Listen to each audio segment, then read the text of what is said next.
During cold stress test, we will observe the reactions of the cardiovascular parameters after the immersion of upper extremity into the cold water bath. The temperature of water is approximately 2 to 4 degrees Celsius, and we will start with the recording of the resting blood pressure. After 1-2 minutes of recording, we will apply the cold bath for 1 minute.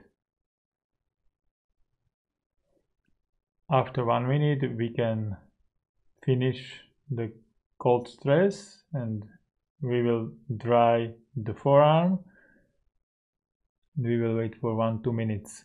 Here is the resulting recording, and we can see here after the rest, in this moment the immersion occurred. Firstly, we have the transient decrease in blood pressure. This is the end of immersion.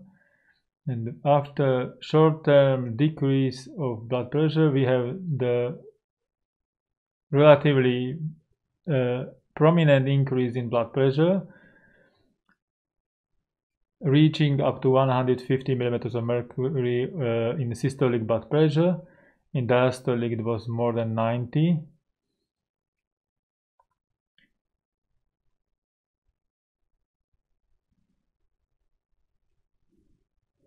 And the mechanisms of these reactions can be discussed now after the task.